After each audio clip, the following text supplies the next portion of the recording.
In the 4 years I've been doing this is without a doubt the most important video I've ever made.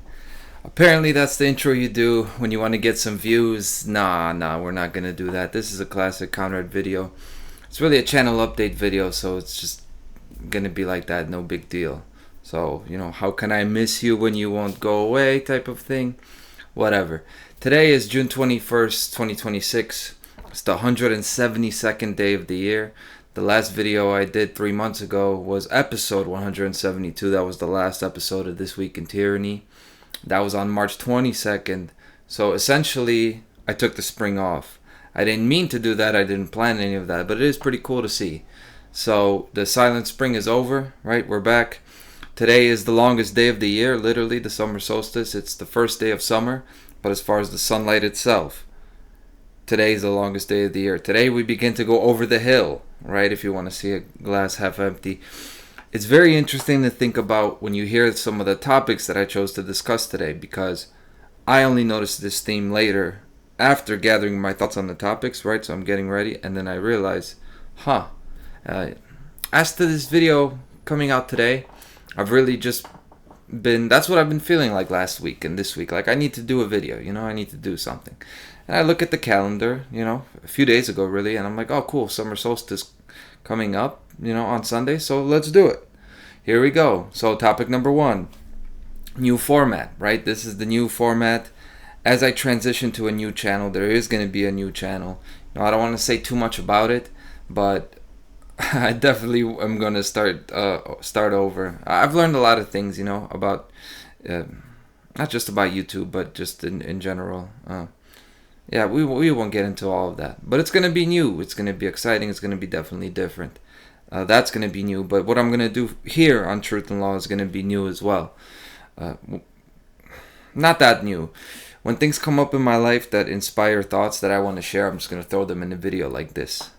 I think that after 150 plus episodes of This Week in Tyranny, the best thing about that show was the philosophical insights, some of the things that come up, even more so than my takes on world events. And I value those takes, right? I think I know what I'm talking about. But the problem is, because of those themes, they get so repetitive. Like, after you hear 5 or 10 times, don't vote for anybody because they're not going to change anything. Those things start to really repeat. Those themes of individual rights, personal responsibility, the science of morality, the cycles and patterns of human behavior, that starts to repeat over and over again. Just different topic, right? The different field, same rules of the game. So repetitiveness and redundancy is one reason. I don't want to be redundant. The second reason, though, why the show format is gone and it's going to be just kind of a format like this, it's just how deflating and infuriating and demoralizing it is to observe the world, observe the course of the planet, going in a singular wrong direction, and analyzing it and commenting on it every week, all the while being drowned out by the volume of all the other voices out there. But it's not so much that I'm not having an impact. I'm over that. It's much more so that no one's having an impact. All of these great people, they're not doing shit when it comes to the course of the world. And all my respect and admiration to those who have stayed on the battlefield while I was gone. I give them that. But in my view, the spirit of truth and freedom has really died down since 2020. And I didn't know it then. I look back in hindsight, that global lockdown, in retrospect, that was a wonderful boom. It gave birth to a community, or rebirth, to a community with a renewed passion for life. That's what that time was like. I met a lot of people at that time, made a lot of changes in my life because of that time, because the world shifted so much, so violently. And it reignited a fire of freedom, and it was a fire that it wasn't stomped out, right? It wasn't crushed. It wasn't like a rebellion that was squashed. It died out slowly on its own, which is really much worse than if it was crushed by censorship and persecution. And, it feels unoriginal to blame technology, but that is what happened. That fire of the 2020 freedom revival, it was put out by technological dynamics. The algorithms slowly behind the scenes were changing, the shadow banning, YouTube constantly adjusting their user interface to make it easier and more practical to spend a lot of time on it. You could spend all day on it, and it's that slot machine interface I'm talking about. There used to not be so much scrolling, right? There was mobile sites were not even that easy to navigate, and then on the computer it was different. It was more like the old school Windows format. I don't want to get too deep into that. But this extends to the smartphone, which I already mentioned. In general, it's this idea of expanding a platform so much that you can find anything on it. It's really easy to use. Anybody could use it. We all know how to use it. It becomes like second nature to just make that a part of your everyday life. So it becomes ubiquitous to the point where you could find nothing. You can find everything, but you can find nothing. It's like Walmart. If you got 200 aisles, you could have something in that store that's sitting on a shelf in plain sight, right? Not hidden or anything. But who has the time to find it? Because you got to go around this whole, you got to go through 200 aisles to find that. And say you make it your mission to find it, right? Somebody's persistent that they go find it. Even if you can go and find it, but most people are going to get distracted along the way, because if you have to go through 150 aisles to get to one, chances are you're going to find something that is going to take you off the course that you originally plotted. So there's that. And you can still, be stubborn. If you're stubborn, that's the thing I want to get, I'm going to go find it. You can go through all the aisles and you can find it. But at the end of the day, that's like 2% of people. You've still effectively decreased traffic by 98%. And that's been done with the smartphone in general, definitely been done with YouTube, and that's been the theme. But this is not new, right? AI may be new, artificial intelligence is new, but this method of controlling things by actually not shutting down access, but opening access and flooding society with something, that is the status quo method. That's always been the method, or for a long time now. That's been the method of controlling the masses by the few who rule the masses. It works according to a very simple principle. It's inflation. It's like when you give everyone the same ability, whether it's communication ability or the same monetary power or the same political influence, the lowest common denominator flourishes. So it dilutes that ability, that power, that influence that you gave, that was originally there. Not that you gave. So you gave it to everyone, the ability and the power that was originally there. It seems like you increased it by giving it out, but you didn't. You actually devalued it. That's inflation. Very simple. Maybe that's not the technical term for it, but that's what I'm calling it. I don't want to call it devaluation or dilution, but that's what it does. It's inflation. And Satanists didn't invent inflation. It's not just an economic thing. It's part of our natural susceptibility as human beings. Like, that's just what it is to live as a human being on planet Earth. We were designed with that in our makeup. Not by the Anunnaki, not by the Satanists, but by God. We are prone to inflation. We get something we like, we want more of it. Then we get more of it, we build up a tolerance to it, right? You still need more of it, but as you build up a tolerance, that thing doesn't give you as much pleasure as it used to. So, and then we see someone else getting something we like, and then we want to get that too. We want to get that. We want to get this. And then once everybody has something nice, then it's not nice anymore. It's just normal. Again, same idea. It's just normal. It becomes everyday. Another one of the everyday luxuries that we take for granted. And I don't see that as a design flaw, right? It sounds negative, but I see it as a genius design. The cyclical design, it tends toward perpetual improvement. That's how the shit is supposed to be. You set your sights on something, you have this goal, you obsess over it, and then you reach that goal, and then you realize, this wasn't so important, I want to spend some time with my family, or I want to relax, and then you do that, That's great. That way you get to experience everything. That way you don't just get stuck. And as much as stupidity hurts to make the same mistakes and repeat history, that actually ensures a life that is worth living. It's a beautiful thing. I think it's the only way that human beings can live. We can't live like a squirrel or or a cat even. We need something more, and we create. We're the smartest species, but we're also the dumbest species. But that's the cost. They're like the teeth that grow as a child grows up. Yeah, those are the growing pains. We're in the early stages as beings, as spiritual beings on Earth, to changing and really creating something great. It doesn't look like it because human beings have been massacring and destroying each other and doing unimaginably crazy things to each other for a long time now. But there's the potential there to go in either direction. But evolution itself, I'm talking about spiritual evolution, and the way we have this cyclical design, it actually tends towards improving, okay, not devolving. We can still make the choice to devolve, but we'd be doing so against the field of play, to use a World Cup metaphor there. So we got this dance between vices and virtues, stimulation and maturity, that provides the energy and the inspiration necessary to build a better world. It's supposed to be like that.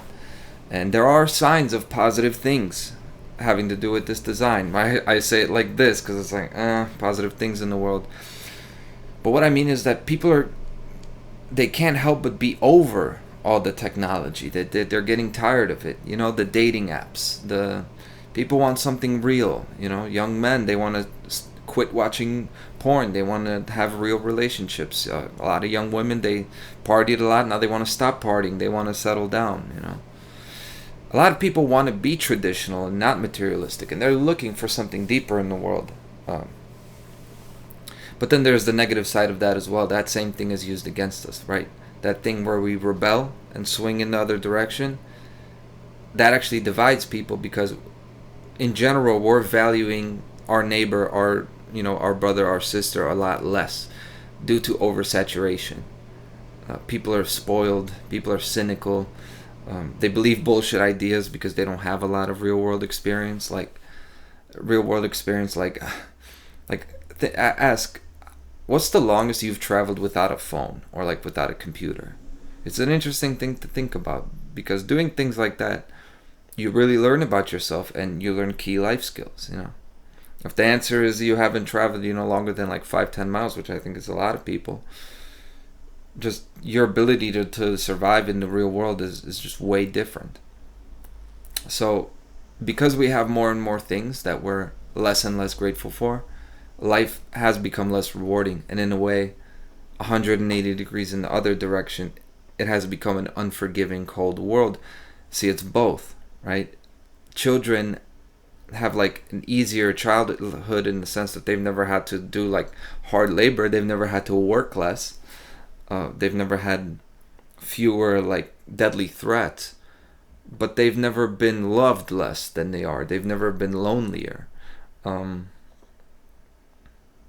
maybe, while natural threats to a child growing up have never been smaller, man-made threats to children probably have never been bigger. You know what I'm talking about.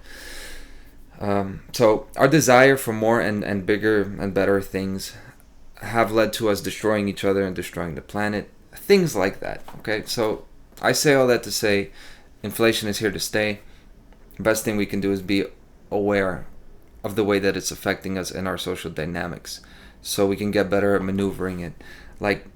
You got to know what efforts are worthwhile and what efforts are really just a waste of time, right?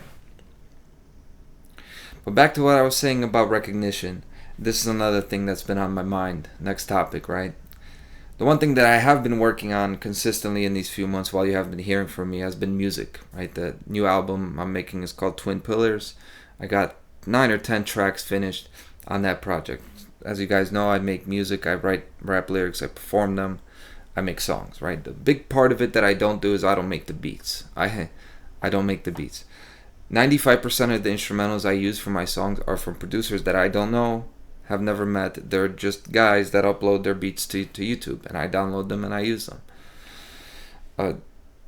So I see a lot of producers that have stopped uploading recently, 10 months ago, 3 months ago, I'm like, okay, what's this guy been up to? Boom, he doesn't make beats anymore, right? Or I also see like something that is like, man, incredible piece of music, and I see it and it's got like 140 views and one like, and this just blows my mind. This is crazy. These are incredibly talented people. Like it could rival, the top of the industry, right? The top of the food chain in the music scene. But these beat producers, this is just another one of many niches where ability and creativity and talent is just not rewarded. There's got to be so many of those professions and those niches, but we don't see them, right? This is one that I just happen to come across. They have the talent, but without someone taking an interest, like somebody in the industry with some connections taking an interest in them, or somehow being able to, develop your own interest by going viral or something like that, well, they're just going to remain unrecognized. And I know that dynamic has always been there, especially with musicians. You'll have one of these guys that could be the next Mozart, but he's on the street because nobody's, for whatever reason, nobody's, promoting them. So that's been around long before the internet, right? There have been amazing people and street artists that would have been stars if they were in the right place at the right time. Yeah, but make no mistake about it, that has gotten really bad, exponentially worse in the last 15 years or so. And that decline is accelerating. It's going like this. And it's not that gifted people in the world are disappearing. It feels like there are less of them. But they are there. They can't be disappearing from the face of the earth. It's just that no one notices them. Because we have such like a centralized town square auction house mentality that if no one says it first, right? If no one makes a big deal about it or makes an edit about it, or somebody has to confirm to the hordes of sheep, to the lemmings. They got to tell them, this is good, you should like this, like and subscribe. And then people listen, and then they share it, and then it's great, and then it's agreed upon. But if not, then people just listen once and they go on and it's forgotten. And you got genius rotting away all over the world. Because people are just, that's how people are. Once in a generation precious gifts all over the world. But what we have that is popular is everything is hollow. The entertainment stars are hollow. The mainstream music is talentless. The influencers are vapid and boring. Like, you even look at the 90s and 70s, things were a lot better. You probably found people talking like me 50 years ago that were warning about it, but it's way down the road. It's to a way higher degree now. But that stuff, when you look at what's popular, look at what's on TV, what's on the homepage, it makes you think that people are just becoming talentless and boring and hollow. But I think it isn't true. I think you still have these people out there. There are directors, there are actors, there are musicians, as well as in the fields of science and medicine. You still got geniuses, you still got visionaries. I really think so. But the difference is, the world is no longer a place where the best can rise to the top just because they are the best. And that's a little bit more complicated in the science and technology fields, but it's super clear and apparent in the entertainment areas, which is one of the reasons I'm leaning more towards diving into that area, and that's what my new channel is going to be, most likely.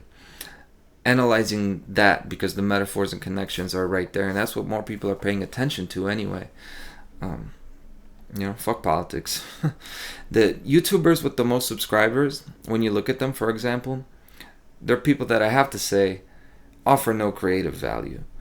Like PewDiePie and Mr. Beast. I think their standout quality is that they're so innocuous.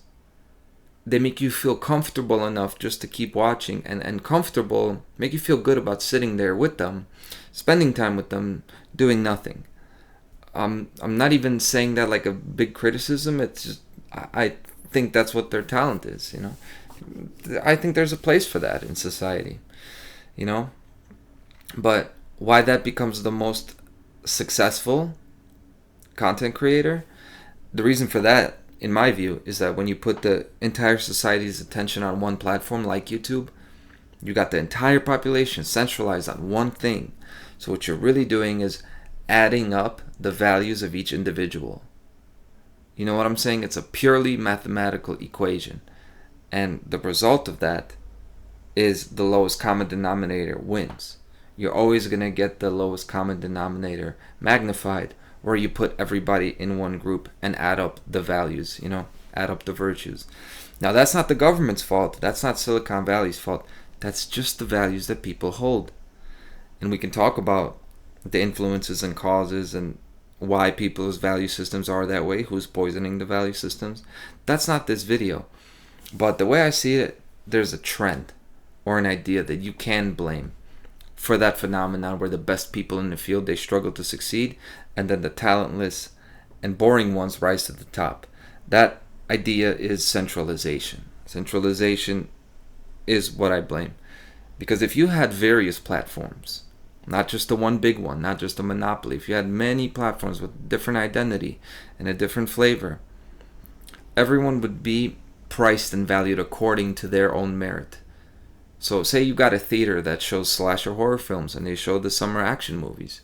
Cool. They would attract a certain crowd.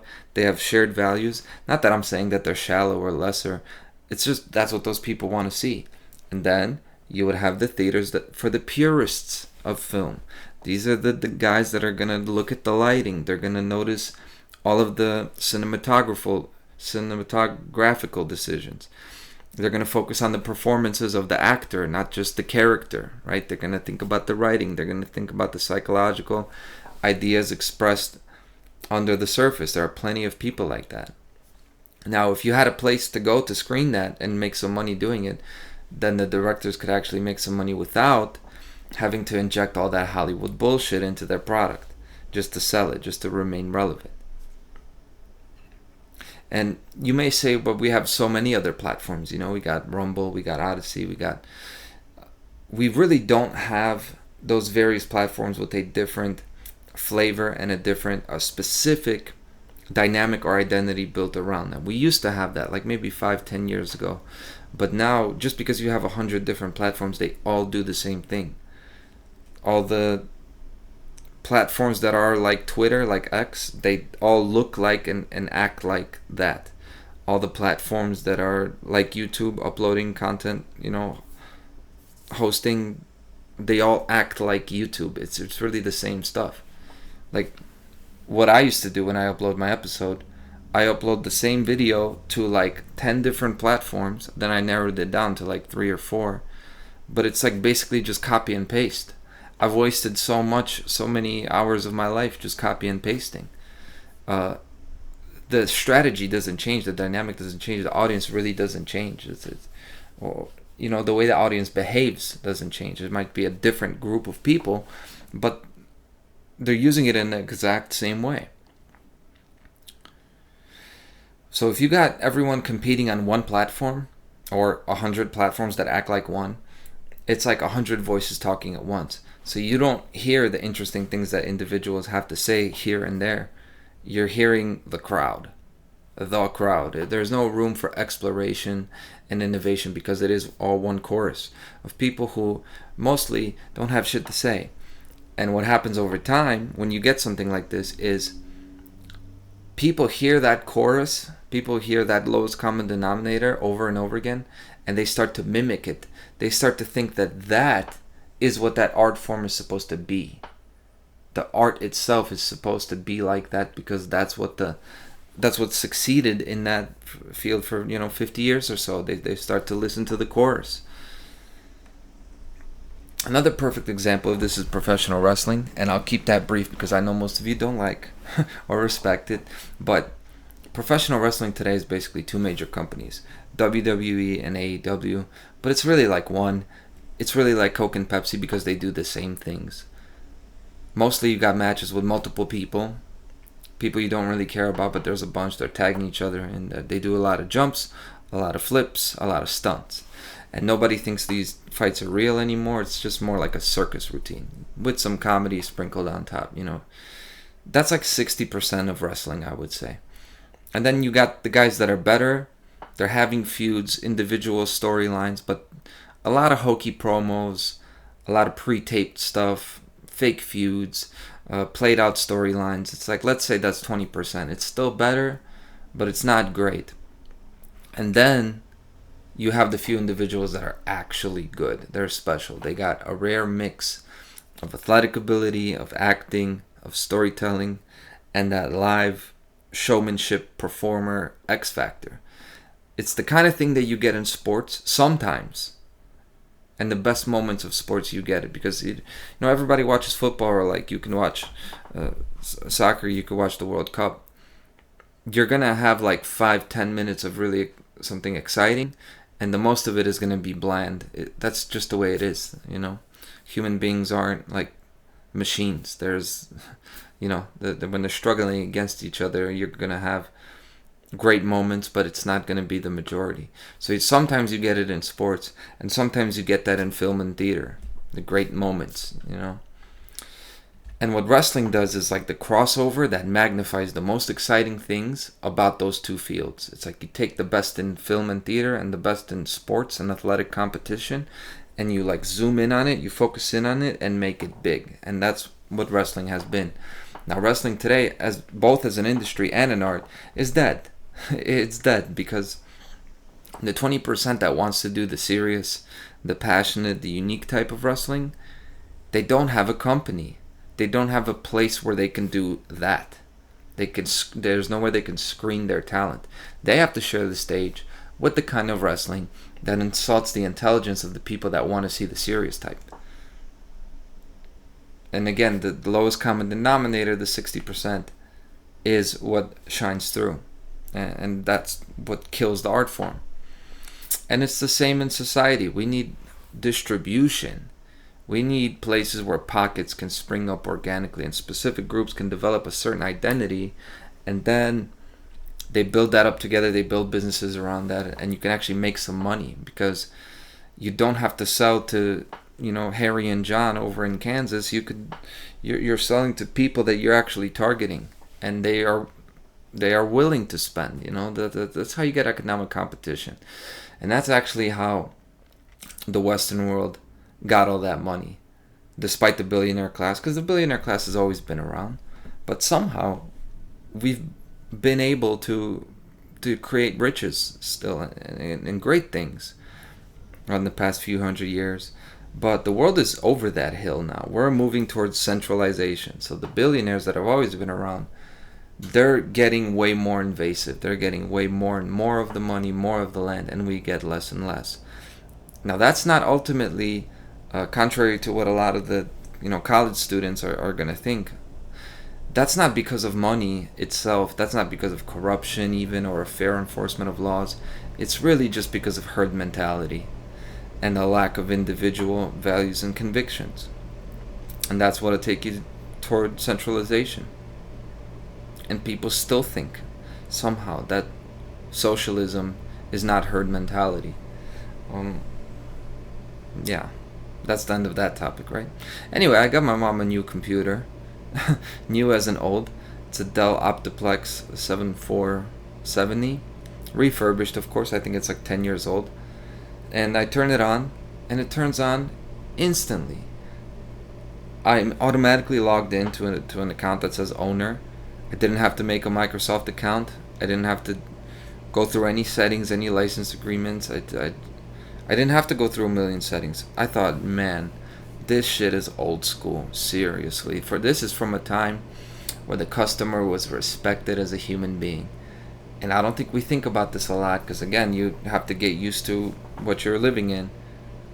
But things have gotten so tedious with things like that when you buy anything. When you buy anything, especially electronic, you have to go through all these tedious little tasks. And then when I think about it, like human beings having to go through tedious tasks that are basically formalities, isn't that what computers were supposed to be for? Isn't that why we designed these machines, so we could stop having to do little tedious fucking tasks? Isn't that why we invented the calculator, so we don't have to run a big, addition table, run a big multiplication table? But now it's like we have to program the calculators. We have to open them up and choose all the little settings. Why can't it just be a goddamn calculator that just works? Like, Why are they reinventing the wheel? Of course, it's a rhetorical question. Why? It's not really the point of the video to talk about how, human life is being destabilized by technology being more tedious. I've actually talked about it before. See what I'm saying about repetitive? But it's just something to think about. Like, that's why we invented drills, so that you don't have to make each individual turn with a screwdriver. Isn't it amazing the way that mass production and technology has made life so much more convenient and free? It did.